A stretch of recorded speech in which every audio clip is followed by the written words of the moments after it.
जी वालेकुम सलाम रहमतुल्लाहि वबरकातुहू। कैसे हैं जनाब? ठीक ठाक हैं, खैरियत से हैं? अल्लाह की जात आपको खुश रखे, कामयाब करे। हम लोग फर्स्ट चैप्टर पढ़ रहे थे और उसमें हम लोगों ने first mode of heat transfer हम लोगों ने स्टडी किया था, दैट वाज थर्मल कंडक्शन। और बेटा हम लोगों ने जो आखिर में जो चीज पढ़ी थी ना वो थी कि good conductor and bad conductor. ठीक है जी। गुड कंडक्टर कौन से होते हैं? जो हीट को अपने अंदर से आसानी से पास होने देते हैं। और बैड कंडक्टर कौन से होते हैं? जो हीट को आसानी से अपने अंदर से गुजरने नहीं देते। अब बेटा जो मेटल्स होती थी वो हैं गुड कंडक्टर। वजह बताओ और जल्दी जल्दी बताओ, मेटल गुड कंडक्टर हीट की क्यों है, और वुड और रबड़ वगैरह या प्लास्टिक वगैरह why they are bad conductor of heat? जी, due to the presence of free electron. अच्छा अब बच्चों, अच्छा अब भाई बात यह है कि आपकी बुक में एक छोटा सा एक्सपेरिमेंट गिवन है और वो एक्सपेरिमेंट आप लोगों ने यहां पर समझना है, करना नहीं है। वो आप लोगों ने अगर करना होगा तो खुद घर में करेंगे, ठीक है जी। और वो एक्सपेरिमेंट क्यों करना है? वो एक्सपेरिमेंट करना है कि आप लोगों को दो या दो से ज्यादा मेटल गिवन होंगी और उनका कंडक्टिविटी ऑर्डर फाइंड करना है। कि ये फाइंड करना है कि उन वो जो 3-4 मेटल गिवन है उनमें से ज्यादा बेहतरीन कंडक्टर कौन सी है, किसकी थर्मल कंडक्टिविटी सबसे ज्यादा है, किसकी उससे कम है, किसकी उससे कम है और किसकी उससे कम है। तो जनाब यहां पर मैं हेडिंग डाल रहा हूं एक्सपेरिमेंट की, ठीक है। अब बात यह है कि एक्सपेरिमेंट जब करते हैं ना तो एक्सपेरिमेंट को हम लोग कुछ हिस्सों में डिवाइड करते हैं। सबसे पहला होता है उसका ऑब्जेक्टिव या एम। फिर उसके बाद एक्सपेरिमेंट जब करना होता है तो ऐसे तो नहीं करते ना भाई, खाली हाथ तो नहीं करते, उसके लिए कुछ चीजों की जरूरत होती है जिसे हम लोग कहते हैं मटेरियल रिक्वायर्स। फिर उसके बाद एक्सपेरिमेंट करना कैसे होता है, यानी प्रोसीजर। तीसरे नंबर पर प्रोसीजर होता है। फिर उसके बाद जो बेटा एक्सपेरिमेंट हम लोग कर रहे होते हैं उसकी ऑब्जर्वेशंस कि सबसे पहले जो है वो हम लोगों ने एम, मकसद, ऑब्जेक्टिव ऑफ द एक्सपेरिमेंट। क्या ऑब्जेक्टिव है? हाँ, to find the conductivity order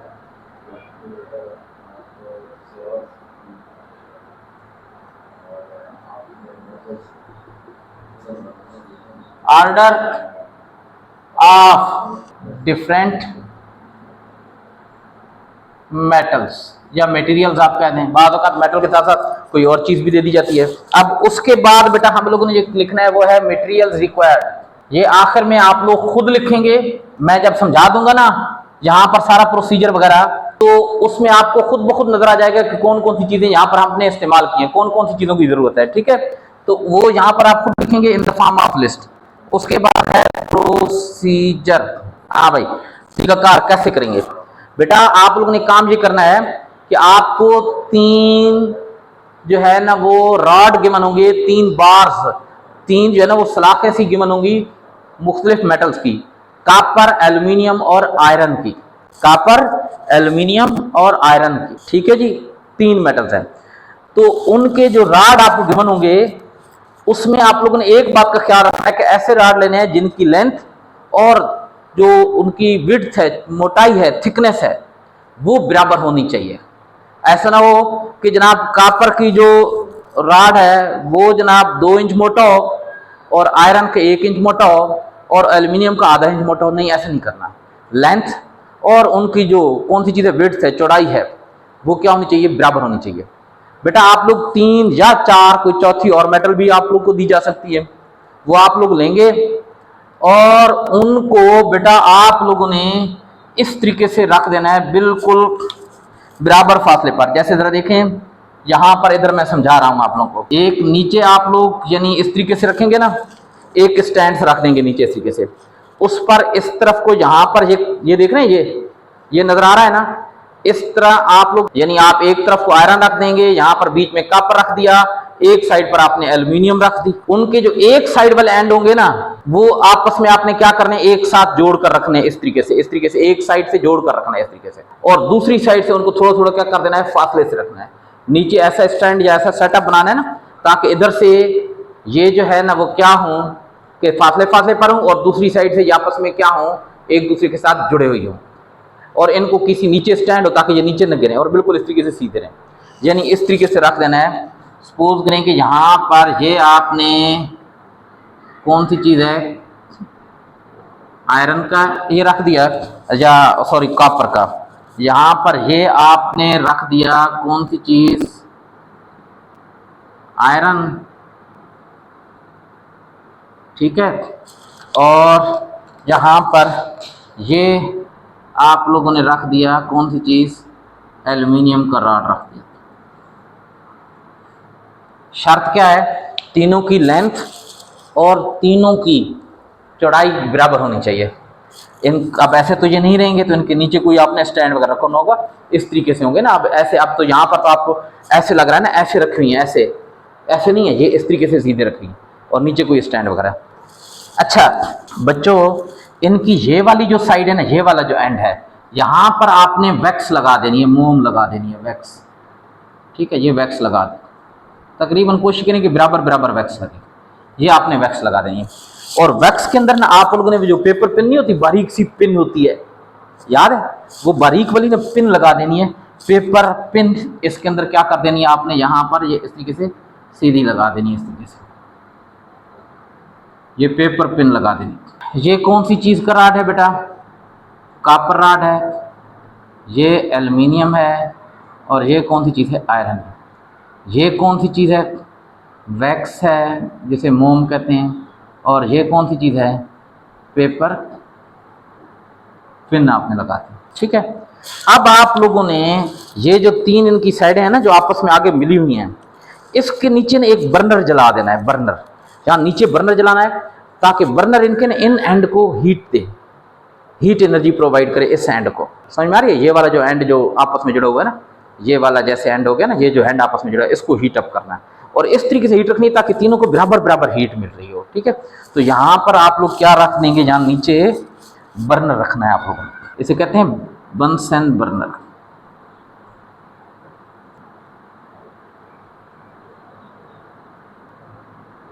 जहाँ से ना हीट यानी आग सी जाएगी, ये सबको आग मिल रही होगी, सबको। ठीक है, ये आग आग मिल रही होगी सबको। ठीक है, ये आग से मिल रही है। ये कौन सी चीज़ है, फ्लेम। ये कौन सी चीज़ है, burner, Bunsen burner, Bunsen burner कहलाता है। गैस वाला बर्नर होता है ना, जहाँ से गैस का पाइप आ रहा होता है, ठीक है, और फिर यहाँ से आग निकल रही होती है। अब आप हीट इस एंड को कर रहे हैं, अब ये कंडक्टर हैं, हीट को कंडक्ट करेंगे, अपने अंदर से गुजरने देंगे, हीट इस तरफ को जाएगी। अच्छा अब बच्चों जरा देखें ना, ये वाले एंड इसके हीट अप होंगे।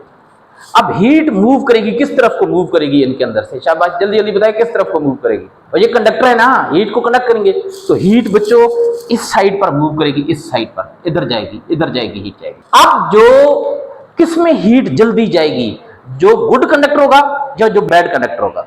जो गुड कंडक्टर होगा उसमें तेजी से हीट जाएगी, जो उससे कम जिसकी कंडक्टिविटी होगी उसमें उससे स्लो, और जिसकी सबसे कम होगी उसमें सबसे स्लो जाएगी।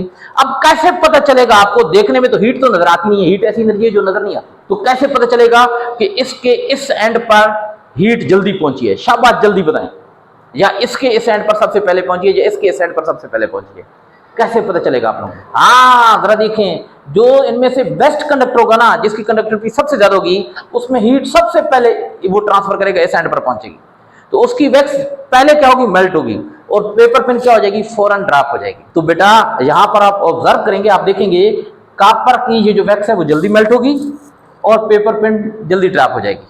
दूसरे नंबर पर फिर एल्युमिनियम की वैक्स मेल्ट होगी और उसकी ये पिन ड्रॉप हो जाएगी, और लास्ट में आयरन वाली पिन ड्रॉप होगी। तो इसका मतलब यह है कंडक्टिविटी ऑर्डर कौन सा है, सबसे ज्यादा कंडक्टिविटी किसकी है, उससे कम किसकी, और उससे कम किसकी है, शाबाश जल्दी बताएं। तो आप जरा देखें जनाब, जो हम लोग यहाँ पर ऑब्जर्वेशन लिखेंगे, चलें ये लिस्ट आपने खुद लिखनी है, लेकिन अभी नहीं, अभी नहीं, अभी सिर्फ समझें समझें। अच्छा आप जनाब जरा देखें तो क्या लिखेंगे, take 3 rods of different metals, कौन सी, दैट इज, यहां लिख देते हैं copper, iron, aluminium, of same length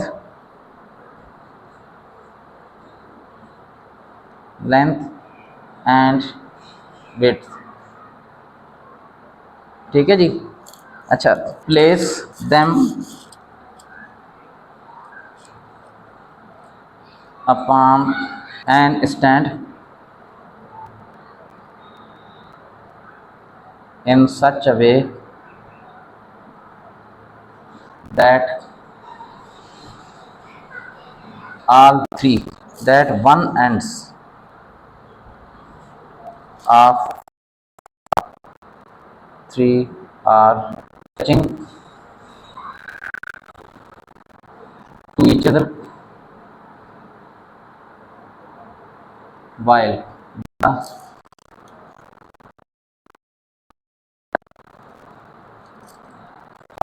all three are at distance from each other।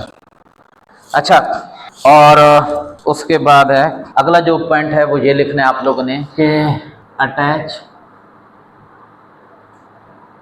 Paper pins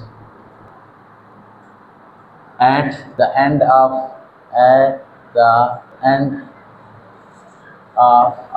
all three rods with the help of wax। ठीक है, कौन सा and, और इधर ब्रैकेट में लिखने at the ends which are at distance from each other। ठीक है, और उसके बाद है जनाब अगली जो बात है वो कौन सी है, heat the rods from the other ends, heat the rods from the other and via किसके जरिए बंसन बर्नर। ठीक है जी, ये तो हो गया आप लोगों का एक्सपेरिमेंट। अब उसके बाद है observation.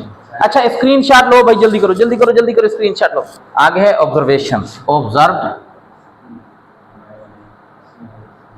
That wax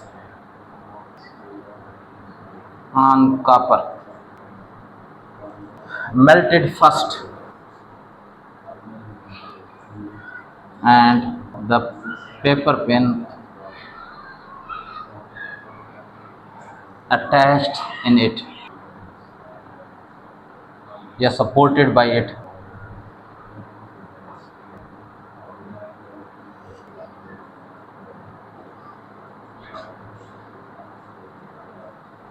was dropped।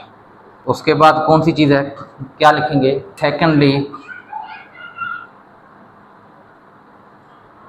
The pin at aluminium strip या एल्यूमिनियम बार या एल्यूमिनियम रॉड वाज ड्रॉप्ड।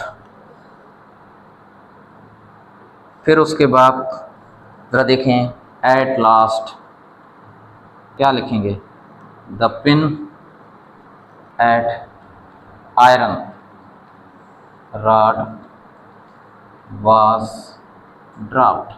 ये थी हमारी ऑब्जर्वेशन जो हम लोगों ने चीज़ें देखी, अपने वर्डिंग में लिखें। ठीक है जी, तो अब इससे रिजल्ट आप क्या निकालेंगे, एक्सपेरिमेंट का फिर रिजल्ट होता है, रिजल्ट क्या निकालेंगे, इससे रिजल्ट ये निकलता है कि the thermal conductivity order, the thermal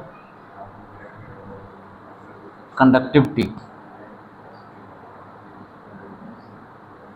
order is कौन सा है, चलें बताएं, शाबाश। क्या लिखोगे थर्मल कंडक्टिविटी ऑर्डर, पहले किसके लिखोगे, Cu, इसका ज़्यादा है किससे, एल्यूमिनियम से, और इसका ज़्यादा है किससे, आयरन से। बच्चों प्रिकॉशंस, कुछ एहतियाती तदाबीर भी लिखनी है। हाँ भाई, प्रिकॉशंस क्या लिखोगे, शाबाश जल्दी बताओ क्या लिखोगे। मैंने पहले बताया था कि बस सिर्फ एक बात का ख्याल रखना है, ठीक है जी, कि ये जो रॉड्स हैं या बार्स हैं, जो स्ट्रिप्स हैं कॉपर की, आयरन की, एल्यूमिनियम की, इनकी लेंथ और इनकी थिकनेस क्या होनी चाहिए, बराबर होनी चाहिए।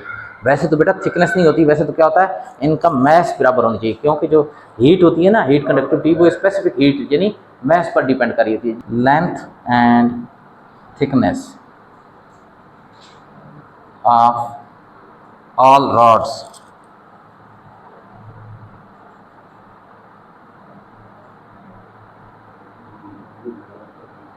लिख लोगे यहाँ पर। मटेरियल्स रिक्वायर्ड कौन कौन से होंगे, 3 strips, 1 of copper, 1 of iron, 1 of aluminium. नीचे कौन से लिखोगे, Bunsen burner, stand to support them, उसके बाद वैक्स है, पेपर पिन है, ठीक है, यही तो है। मैच बॉक्स भी लिख देना, माचिस भी लिख देना, ठीक है जनाब। तो जनाब ये हो गया एक्सपेरिमेंट, ओके। अच्छा, अब मैं इसे मिटा रहा हूँ, अगर किसी ने स्क्रीनशॉट लेना है तो जल्दी जल्दी ले ले। इसके बाद हम लोगों ने आगे पढ़ना है सेकंड जो मोड ऑफ हीट ट्रांसफर है, दैट इज कन्वेक्शन, उसको स्टडी करना है, ठीक है जनाब। बेटा पहला जो मेथड हम लोगों ने पढ़ा था ना, वो था कंडक्शन ऑफ हीट। कंडक्शन में क्या होता था कि पार्टिकल ना वो सॉलिड में प्रोसेस होता था, और सॉलिड के पार्टिकल आपको पता है अपनी जगह छोड़कर दूसरी जगह पर जाते नहीं है। पार्टिकल का क्या मतलब, एटम जो मालिक्यूल अपनी जगह छोड़कर दूसरी जगह नहीं चले जाते, अपनी जगह पर फिक्स होते हैं, जस्ट वाइब्रेट करते हैं, ठीक है। तो एक हिस्से को हीट दी, उसके पार्टिकल ने जब हीट ली तो उनकी काइनेटिक एनर्जी बढ़ी। काइनेटिक एनर्जी बढ़ने का क्या मतलब, वेलोसिटी बढ़ी। वेलोसिटी बढ़ी तो उन्होंने तेज से मूव किया, तो उनका जो एम्पलीट्यूड था, यानी पहले ये अगर मीन जगह थी ना, जहाँ पर ये मार्कर यहाँ मीन जगह थी, तो यहाँ तक जा रहे थे, फिर इधर से इधर थोड़ा सा आ रहे थे इतना, फिर जब वेलोसिटी बढ़ी तो ज़्यादा दूर दूर जाना शुरू किया। जब दूर दूर जाना शुरू किया तो अगले पार्टिकल से टकराए, अपनी हीट उसको ट्रांसफर कर दी, उसकी फिर काइनेटिक एनर्जी बढ़ी, उसका एम्पलीट्यूड बढ़ा। इस तरीके से हीट ट्रांसफर होते होते आगे पहुँच के, और साथ कौन सी चीज़, फ्री इलेक्ट्रॉन भी होते हैं, जो हीट को एक जगह से पिक करके मूव करते हुए दूसरी जगह पर पहुंच जाते हैं, वहाँ हीट पहुंच जाते हैं। इट वाज कंडक्शन, ठीक है। अब है कन्वेक्शन। कन्वेक्शन होती है फ्लूइड्स के अंदर। फ्लूइड्स कौन से होते हैं, जरा देखें, जिनके पार्टिकल फ्लो कर सकते हैं, यानी एक जगह से दूसरी जगह पहुंच जाते हैं। और ये दो चीज़ें होती हैं बेटा, कौन सी, लिक्विड्स एंड गैसेस, ठीक है। लिक्विड और गैसेस दोनों को फ्लूइड्स बोलते हैं, और इनमें कन्वेक्शन का प्रोसेस होता है। कौन सा प्रोसेस होता है, कन्वेक्शन।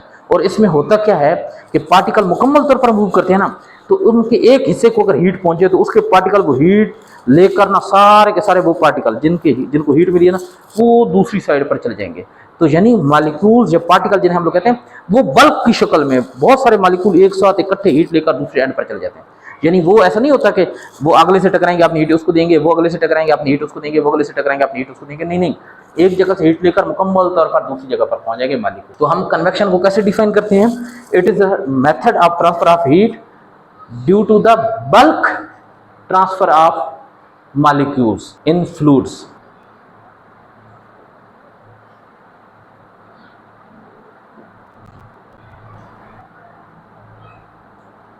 ट्रांसफर की जगह मूवमेंट लिखना।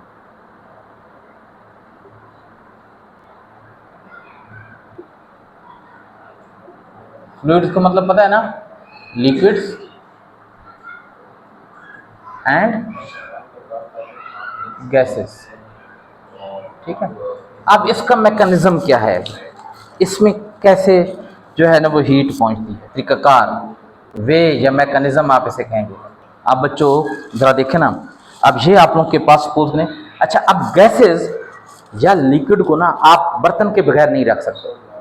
हाँ जरा देखें ना, जो ऑयल होता है, तेल जो होता है, ठीक है, या पेट्रोल जो होता है, उसको आप ज़मीन पर वैसे रख देना जैसे लोहे के टुकड़े को या लकड़ी के टुकड़े को रखते हैं, तो बोतल से निकाल कर ज़मीन पर जर रखें, नहीं रख सकते ना, वो सारे का सारा ज़ाया हो जाएगा, इधर उधर फैल जाएगा, फ्लो कर जाएगा सारे का सारा, ठीक है। गैसेस भी इस तरीके से होती है। गैसेस को तो क्लोज कंटेनर में रखना होता है, लिक्विड को फिर भी आप क्लोज नहीं, ओपन कंटेनर में रख सकते हैं जो ऊपर से ओपन होता है।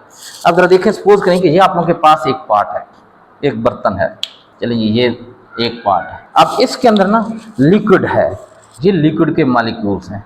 अब यार बर्तन मैंने बड़ा बना दिया, इसमें मालिक्यूल बनाने में टाइम लग गया है, चलो ये देखें ये मालिक्यूल्स हैं। आपको पता है लिक्विड के जो मालिक्यूल्स होते हैं वो अपनी जगह पर रुके हुए नहीं होते, क्या कर रहे होते हैं, मूव कर रहे होते हैं। आ रही है बात समझ में? अच्छा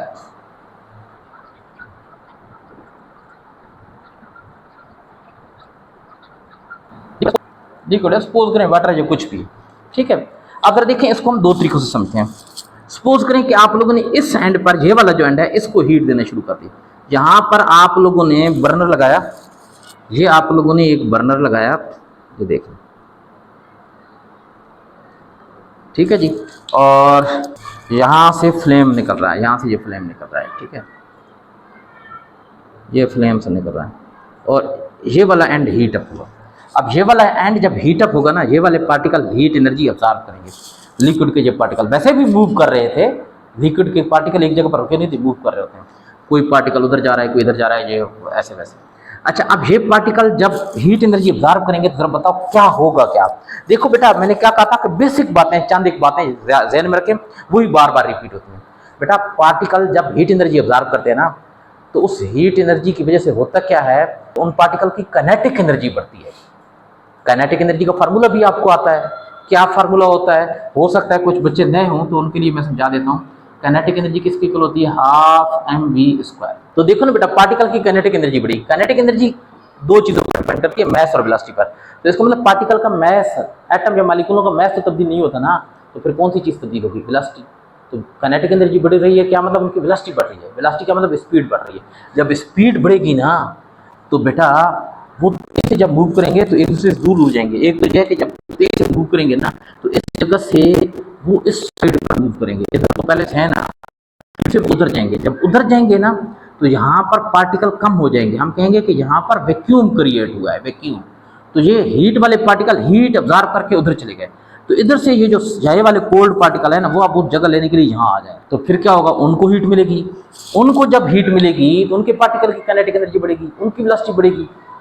वेलोसिटी बढ़ेगी तो वो यहाँ से हीट लेकर इधर चले जाएंगे। तो देखें पार्टिकल, पूरे के पूरे पार्टिकल, यानी ये वाले पार्टिकल ना, ये आप देखें ना, ये इतने से पार्टिकल यहाँ से हीट लेकर बल्क की शक्ल में मूव किया। बल्क, एक आध पार्टिकल के नहीं, बहुत सारे पार्टिकल मूव कर जाएंगे दूसरी साइड पर, अपने साथ हीट भी ले जाएंगे। तो अब जब पार्टिकल हीट लेकर यहाँ पर पहुंचेंगे तो हम कहेंगे कि हीट इस एंड पर पहुंच चुकी है, क्योंकि अब ये वाले हीट हार्ड पार्टिकल यहाँ आ गए। इसकी जगह लेने के लिए ये वाले पार्टिकल अब इधर आ जाएंगे, इस जगह पर आ जाएंगे। अब ये यहाँ से हीट लेंगे, इनकी काइनेटिक एनर्जी बढ़ेगी तो वो भी इधर मूव कर जाएंगे।